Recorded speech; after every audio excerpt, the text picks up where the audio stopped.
Señores, anunciábamos recién la presencia de Danilo Astori aquí en nuestro programa.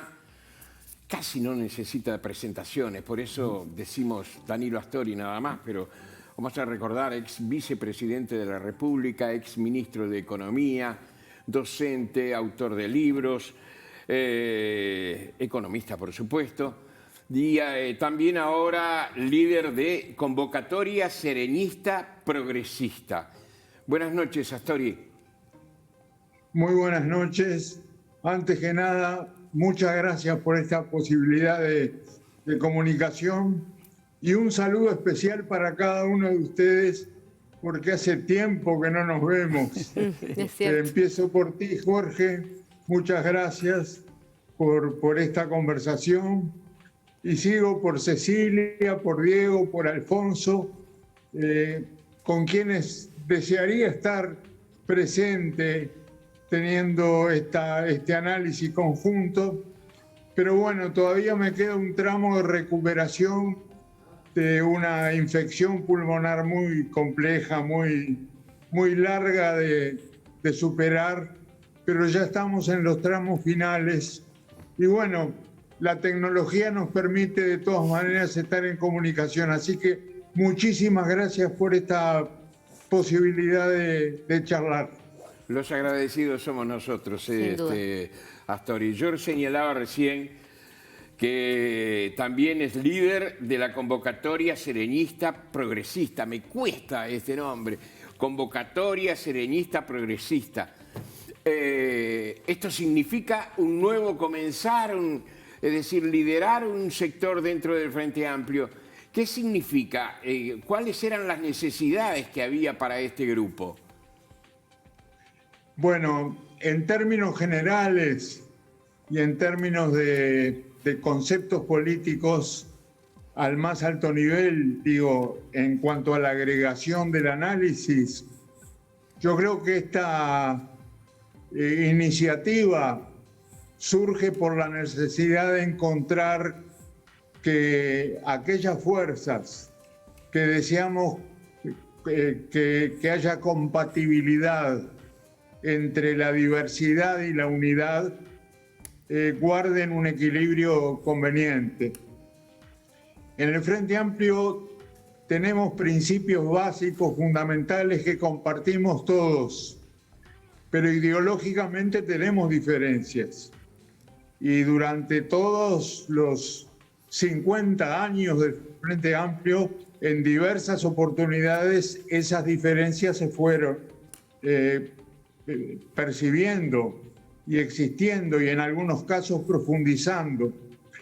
Entonces, el Frente Amplio debe seguir basando en sus principios básicos que tienen mucho que ver con la ética, su unidad, debe seguir respetando su diversidad porque es un Frente Amplio con ideas que tienen características comunes muy importantes, tiene que respetar la opinión diferente, tiene que escuchar al que está en desacuerdo y tratar de sumar su esfuerzo al que piensa distinto, y eso sobre la base del mantenimiento de la unidad.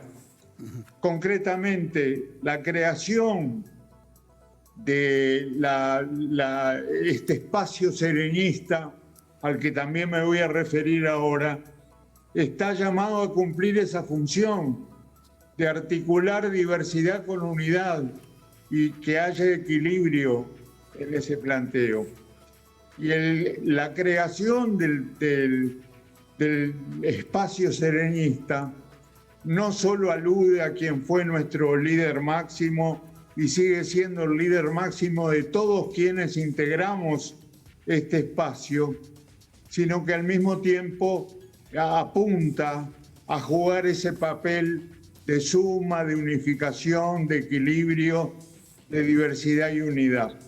Sereñi para nosotros representa dos cosas fundamentales y disculpen, termino con esto. Sí. En primer lugar, representa fundamentalmente el pensar en el más allá, en el no agotarse en el cortoplacismo.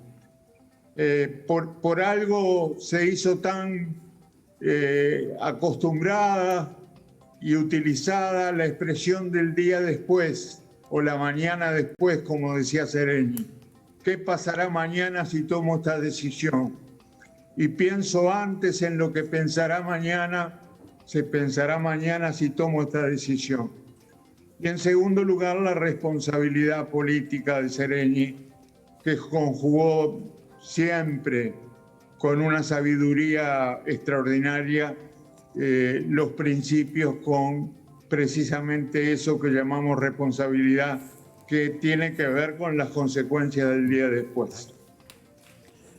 Danilo, buenas noches, un gusto de que estés con nosotros aquí. Voy a hacer pie en las elecciones de Chile para profundizar un poquito sobre ese concepto, justo en esa misma línea. Previo a las elecciones, o en los días recientes, en Chile una diputada del grupo que apoya a Boric, el candidato que ganó, dijo: ojalá fuéramos Venezuela o Cuba respecto a Chile, porque estaríamos mucho mejor.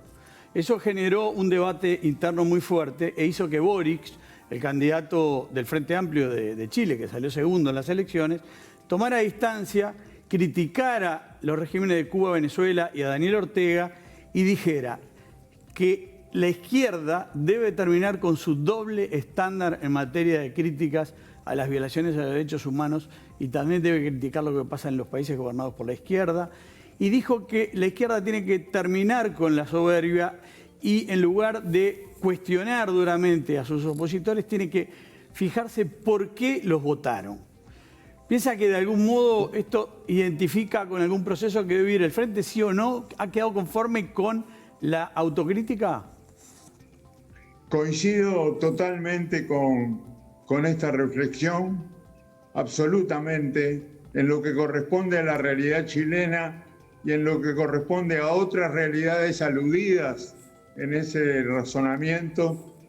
Y al mismo tiempo señalo que una de las cosas que tenemos que aprender en la izquierda, y ahora me voy a referir al Frente Amplio fundamentalmente, porque no quiero hablar de otras realidades políticas que conozco menos, es un deber que tenemos, una tarea que no hemos cumplido todavía.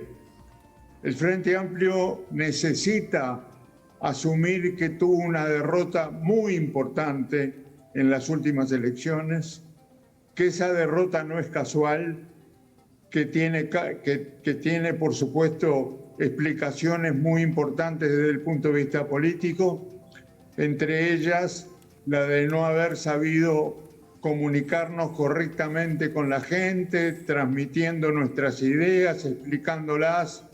Esto es especialmente cierto en el interior del país, donde el Frente Amplio perdió la mayor parte de sus votantes en los últimos tiempos, y al mismo tiempo reconocer que necesitamos ante todo una gran discusión que nazcan las ideas, porque muchas veces se habla de que lo importante es la renovación, y yo estoy totalmente de acuerdo, y algunos compañeros y compañeras creen que la renovación es un tema de edades, de cédula de identidad, de antigüedad en este trabajo político que todos realizamos. Yo contesto, es eso, pero antes que eso es renovación de ideas, es renovación ideológica, y junto con la renovación ideológica, nuevas formas de organización política de la fuerza, en este caso Frente Amplio, para evitar lo que nos pasó en las últimas elecciones, que fue ubicarnos lejos de la gente, no estar cerca de ella, no entender lo que estaba queriendo, lo que estaba aspirando a tener, simplemente en muchos casos planteando temas que no eran, como quedó demostrado después, una necesidad que la gente estaba buscando y que quería solucionar. Entonces, renovación ideológica, renovación de organización política y naturalmente también, como dije antes, renovación generacional. Astori, Cecilia Olivera le habla. ¿El Antel Arena podría ser un ejemplo de esto que usted está mencionando, de falta de autocrítica, de tener de repente por encima la ideología que otros aspectos coyunturales? Usted en el segundo gobierno de Tabaré Vázquez opinó que debía haberse detenido esa obra. ¿Cree que es un ejemplo de los pecados del Frente Amplio?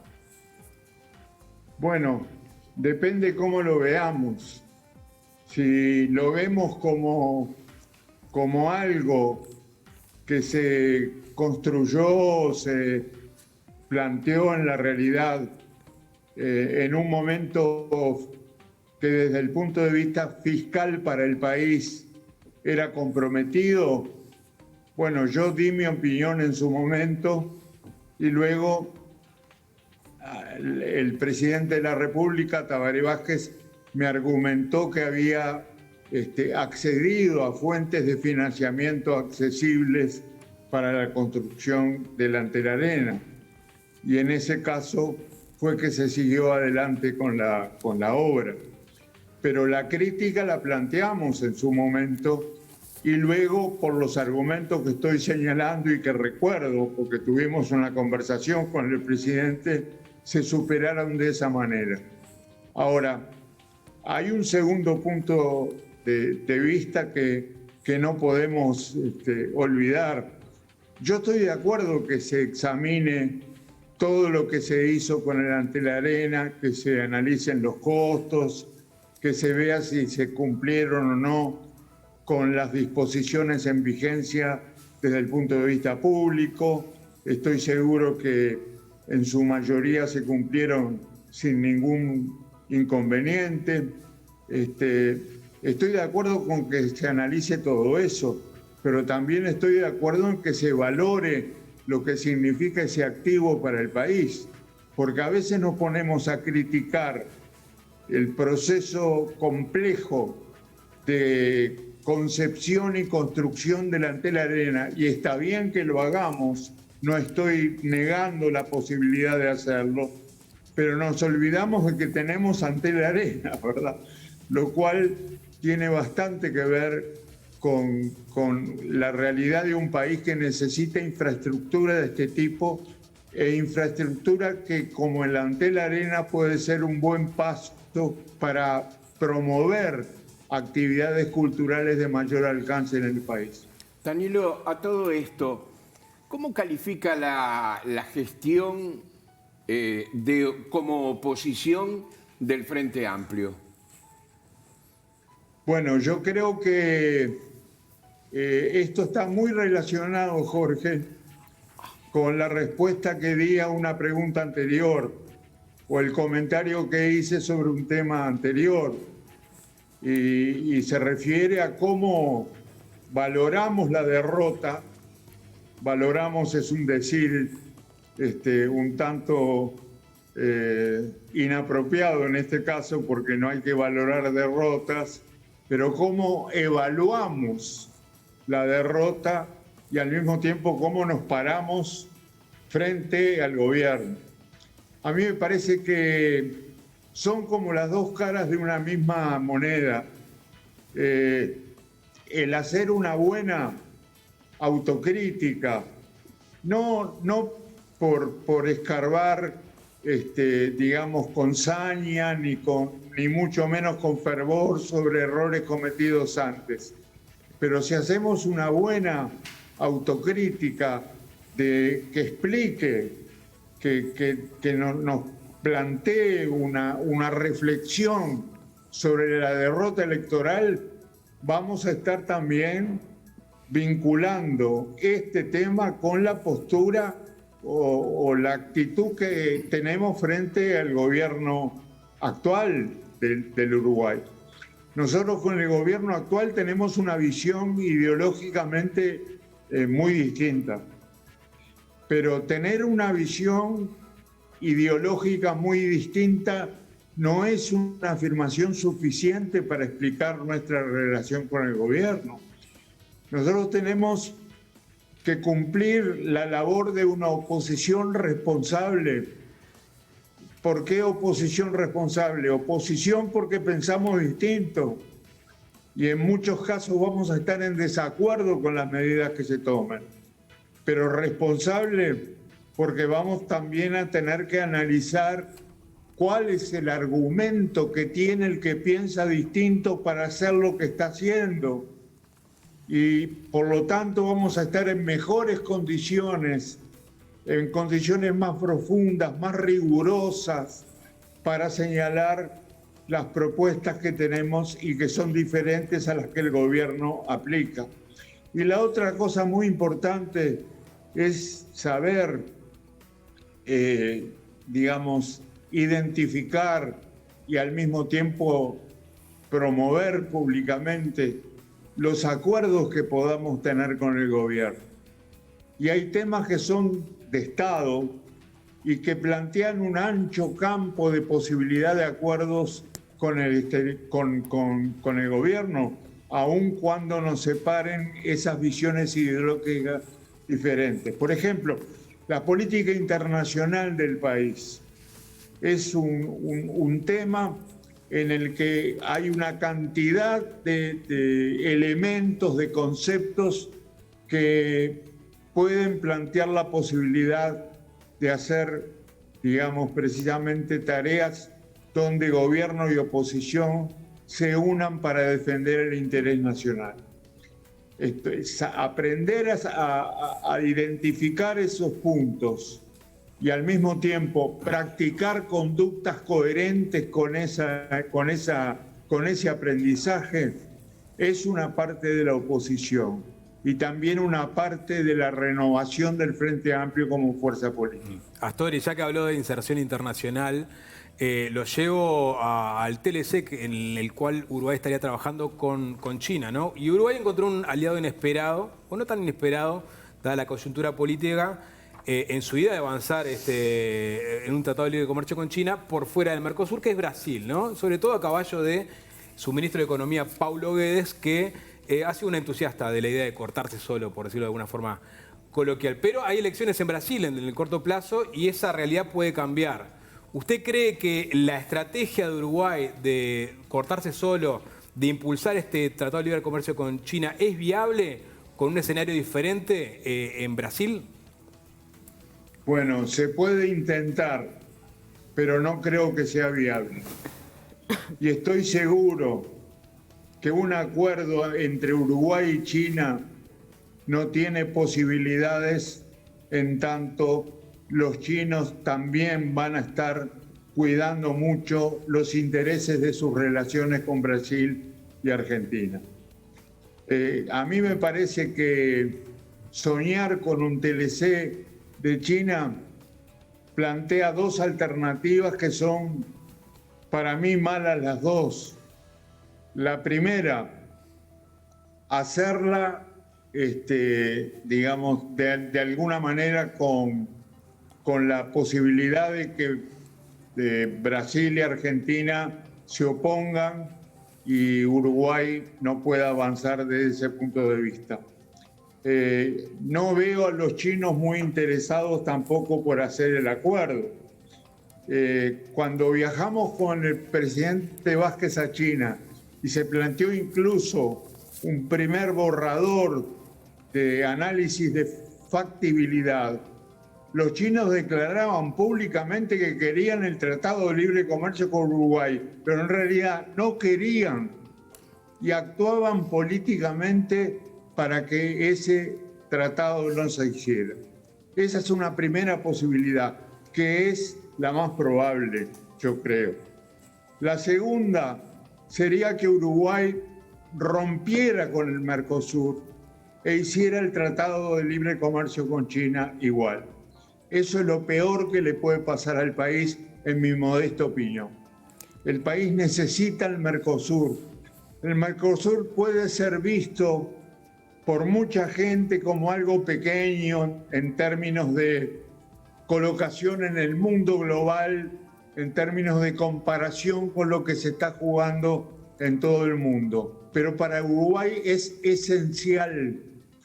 Hoy veíamos en los medios de comunicación una parte importante que celebro como uruguayo de recuperación de la industria manufacturera en Uruguay, que plantea en el tercer trimestre de este año un porcentaje de crecimiento muy importante que todos tenemos que celebrar.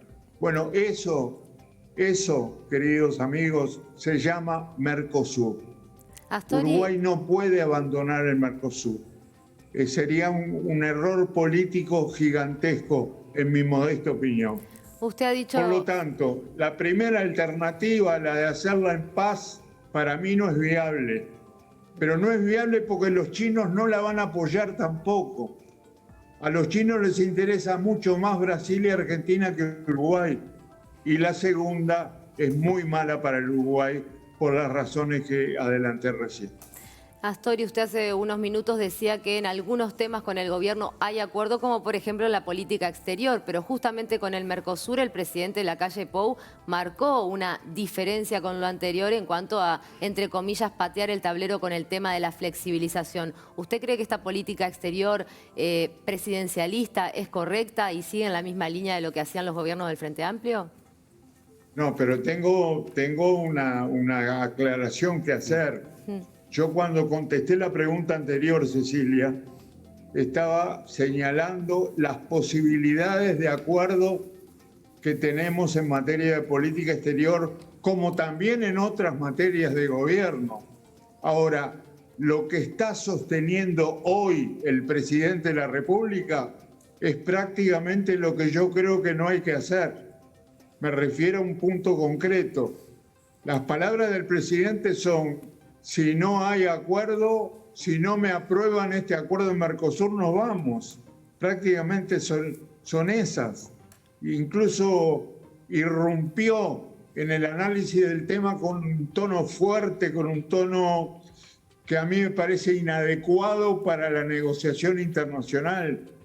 Entonces, podemos tener acuerdos con el gobierno en materia internacional, pero este acuerdo, el que estoy mencionando ahora, no es posible porque pensamos distinto. Bien. Danilo Astori, se ha terminado el tiempo. Es una lástima, quedó mucho de cualquier manera de todo lo que usted ha dicho para pensar. Vamos a prometernos que la próxima será aquí en estudios. Podría ser en el... Prometo. Podría ser en el parque que también, será en estudios. Podría ser en el parque también. Yo deseo que sea en estudios. Bueno, sí. Perfecto. Seguramente la próxima será aquí en estudios. Gracias por su tiempo. A la orden y un abrazo para todos. Gracias a ustedes. Igualmente. Hasta pronto. Chao.